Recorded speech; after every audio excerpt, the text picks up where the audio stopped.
오늘 우리가 함께 읽을 하나님의 말씀은 고린도후서 4장 1절부터 18절까지의 말씀입니다. 고린도후서 4장 1절부터 18절까지의 말씀, 우리 한 목소리로 함께 읽겠습니다. 그러므로 우리가 이 직분을 받아 긍휼하심을 입은 대로 낙심하지 아니하고 이에 숨은 부끄러움의 일을 버리고 속임으로 행하지 아니하며 하나님의 말씀을 혼잡하게 하지 아니하고 오직 진리를 나타내므로 하나님 앞에서 각 사람의 양심에 대하여 스스로 추천하노라.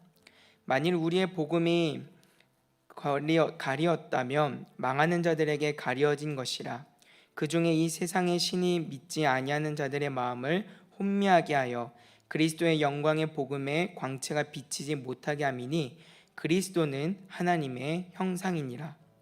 우리는 우리를 전파하는 것이 아니라 오직 그리스도 예수의 주 되신 것과 또 예수를 위하여 우리가 너희의 종 된 것을 전파함이라. 어두운 데에 빛이 빛이라 말씀하셨던 그 하나님께서 예수 그리스도의 얼굴에 있는 하나님의 영광을 아는 빛을 우리 마음에 비추셨느니라. 우리가 이 보배를 질그릇에 가졌으니 이는 심히 큰 능력은 하나님께 있고 우리에게 있지 아니함을 알게 하려 함이라. 우리가 사방으로 우겨쌈을 당하여도 쌓이지 아니하며 답답한 일을 당하여도 낙심하지 아니하며 박해를 받아도 버림받지 아니하며 거꾸로 트림을 당하여도 망하지 아니하고 우리가 항상 예수의 죽음을 몸에 짊어짐은 예수의 생명이 또한 우리 몸에 나타나게 하려 함이라. 우리 살아있는 자가 항상 예수를 위하여 죽음에 넘겨짐은 예수의 생명이 또한 우리 죽을 육체에 나타나게 하려 함이라. 그런즉 사망은 우리 안에서 역사하고 생명은 너희 안에서 역사하느니라. 기록된 바 내가 믿었으므로 말하였다는 것 같이 우리가 같은 믿음의 마음을 가졌으니 우리도 믿었으므로 또한 말하노라.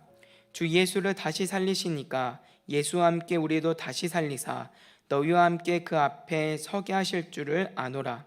이는 모든 것이 너희를 위함이니 많은 사람의 감사로 말미암아 은혜가 더하여 넘쳐서 하나님께 영광을 돌리게 하려 함이라. 그러므로 우리가 낙심하지 아니하노니 우리의 겉사람은 낡아지나 우리의 속사람은 날로 새로워지도다.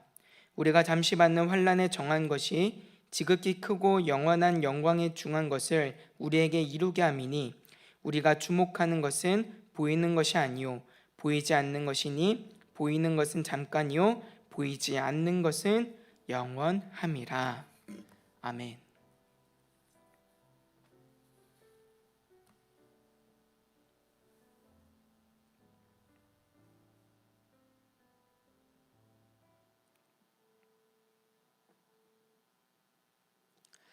우리는 지난 주일 예배 때, 주일 저녁 예배 때 이승구 교수님을 통해서 함께 말씀의 은혜를 나눴습니다. 저 개인적으로는 교회가 앞으로 나아갈 방향과 또 그리고 우리 교회가 지금 하고 있는 일들을 점검하고 확인하면서 우리 교회가 참 열심히 그래도 잘하고 있구나, 이 시대 속에서 감당해야 되는 일들을 책임 있게 잘하고 있구나, 이런 것들을 발견하고 또 확인할 수 있는 시간이어서 굉장히 은혜가 되고 또 위로가 되는 시간이었습니다. 아마 우리 성도님들도 같은 위로와 또 소망을 얻으신 줄 아는데, 특별히 그 목사님을 통해서 들은 메시지 가운데 저에게 크게 도전이 됐던 것 중에 하나는 매일의 삶에서 하나님의 선하시고 기쁘신 뜻이 무엇인지 늘 생각하고 행동해야 한다는 점이었습니다. 왜냐하면 그 일들이 그냥 되지 않기 때문이겠죠. 오늘 바울 사도도 마찬가지였습니다. 바울 사도는 어떤 누구보다도 끊임없이 자기 자신을 하나님께 내어드리는 사람이었습니다. 그는 늘 언제나 하나님의 기쁘신 뜻은 어디에 있을까, 선하신 뜻은 어디에 있을까를 늘 생각하고 행동했던 사람인데, 특별히 오늘 바울 사도가 그의 사도권을 변론하는 이유도 여기에 있음을 주목해 보아야 합니다. 고린도전서와 마찬가지로 고린도후서가 가지고 있는 중요한 특징은 바울 사도의 사도권의 문제가 다뤄지고 있다는 점입니다. 바울 사도의 사도권이 도전받게 된 이유는 여러 가지 이유가 있겠지만, 일단 기본적으로 바울 사도는 이 기독교를 박해하던 원수와 같은 사람이었습니다. 뿐만 아니라 그가 다른 사람들과는 다르게 담액색 도상에서 예수님을 만난 것은 맞지만 그러나 다른 제자들과는 다른 형식의 부름을 받았기 때문에 그와 같은 것들이 이 사도권을 인정하는 데 있어서 반대처럼 이제 여겨질 수 있는 그런 문제들이었습니다. 그래서 바울 사도 이런 사도권에 대해서 도전하는 사람들은 이런 부분들을 자꾸 걸림돌로 삼았고, 또 이를 통해서 바울 사도가 증거하는 복음, 그가 교훈했던 모든 내용들까지 잘못된 것으로 여기고 배척하는 그런 일들을 행하게 됩니다. 이런 문제가 얼마나 교회를 힘들고 어렵게 했는지 고린도전서에 잘 나타나고 있죠. 그래서 바울 사도는 자신의 사도권을 변호하고 또 그것을 통하여서 그가 전한 복음을 더욱 분명하게 하기 위하여 이 사도권을 적극적으로 변론합니다. 오늘 본문 가운데서도 이런 맥락 가운데 바울 사도가 자신의 사도권이 가지고 있는 영광을 드러내고 있음을 우린 기억해야 합니다. 오늘 본문에서 특별히 우리가 주의 깊게 생각해 볼 것은 이 바울 사도가 자신의 사도권을 변론하는 과정 속에서 그 진행하는 방식을 우리가 좀 주의 깊게 살펴봐야 합니다.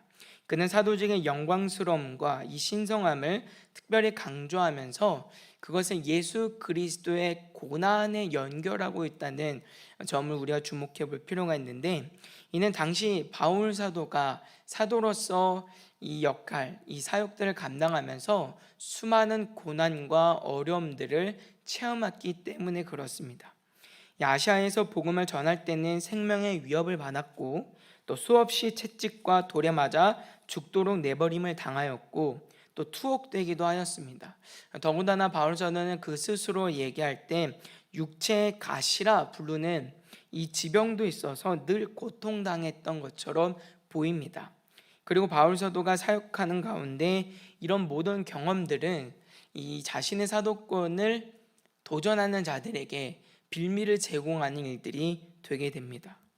예수님의 제자들, 특별히 직전 제자들이라고 한다면 어떤 특별함이 있을 것 같은데, 그런데 그런 사람의 보여지는 모습이 화려하기는커녕 고통과 고난 속에만 있습니다. 과연 그것이 정말 예수 그리스도를 믿는 정말 사도로서의 모습일까에 대한 이 불신과 의심들이 생기게 되는 것이죠. 이승구 교수님께서도 지난 주일 저녁에 몇 때 말씀하시면서 그런 말씀을 했지만, 이 바울 사도가 수많은 이 병고침과 놀라운 기적들을 일으켰지만 정작 자신의 병은 고치지 못했습니다. 이런 모습들을 보게 됐다라고 한다면 사람들의 마음은 어떨까요? 정말 예수 그리스도를 믿으면 복 받는다고 하는데 남의 질병은 다 고치면서 정작 자기 자신은 고치지 못하는 그 모습을 볼 때 가짜라는 생각이 충분히 들 수 있다는 말입니다. 아마 저와 여러분들도 그런 상황이 있다라고 한다면 어쩌면 돌팔이처럼 여겼을지도 모르는 문제입니다. 그러다 보니까 바울 사도가 사도로서 당한 고난은 그의 사도권에 대한 도전에 대한 어떤 빌미를 제공하는 그런 내용이 되게 되는 것이죠. 그래서 바울 사도는 자신의 이 사도의 역할을 감당함에 있어서 그가 받은 고난을 예수님의 고난으로 연결시키고 있습니다. 6절과 7절의 말씀은 이렇게 말씀합니다. 어두운 데에 빛이 빛이라 말씀하시던 그 하나님께서 예수 그리스도의 얼굴에 있는 하나님의 영광을 아는 빛을 우리의 마음에 비추셨느니라. 우리가 이 보배를 질그릇에 가졌으니 이는 심히 큰 능력은 하나님께 있고 우리에게 있지 아니함을 알게 하려 함이라. 아멘. 바울 사도는 이런 말씀을 통하여서 현재 자신이 당한 고난이 그저 억울하거나 또는 사도로서 피해야 되는 그런 문제가 아니라 도리어 일들을 통하여 하나님의 영광을 나타내는 기회이다라고 설명을 하고 있습니다. 그래서 바울 사도는 그가 고난을 당하고 환난 중에 있는 정말 질그릇처럼 보잘것없는 그런 볼품없는 삶처럼 보이지만 오히려 그 일들을 통하여서 자신의 삶에서 나타나는 어떤 연약함들, 부족함들을 통해 오히려 하나님의 강함과 하나님의 능력이 나타난다라고 바울 사도는 소개합니다. 그래서 바울 사도는 사도로서 당하는 고난과 핍박은 부끄러움이 아니라 오히려 마땅히 받아야 되는 것이고, 또 그 일들 속에서 하나님께서 자신을 어떻게 지키시고 보호하시고 인도하심이 나타남을 통하여서 하나님의 영광을 나타내게 된다라고 설명을 합니다. 7절은 이렇게 말씀합니다. 우리가 이 보배를 질그릇에 가졌으니 이는 심히 큰 능력은 하나님께 있고 우리에게 있지 아니함을 알게 하려 함이라. 아멘. 바울은 이 자신이 체험하고 가졌던 정말 이 질그릇에 담긴 복음의 능력이 얼마나 위대한 것인가에 대해서 신뢰하고 있습니다. 자신의 삶은 그냥 현실적으로 볼 때는 정말 볼품없는 것처럼 보여지는 그런 모습이지만, 그런 삶의 모습들을 통하여서 여전히 하나님은 놀랍게 역사하고 계시다라는 말입니다.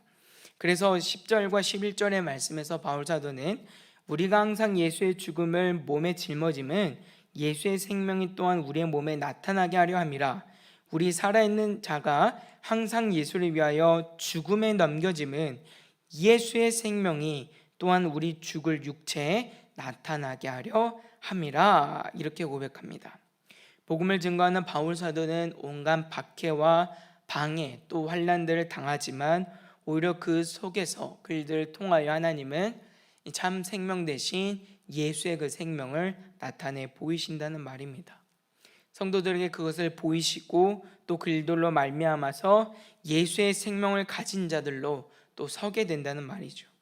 결국 예수님께서 당하신 고난이 우리의 영원한 생명의 보증이 되고 또 생명이 되신 것처럼, 오늘 바울 사도가 복음을 위하여 당하는 정말 질그릇과도 같은 그 삶의 모습이 하나님의 능력이고 하나님의 영광이 됨을 바울 사도는 고백합니다.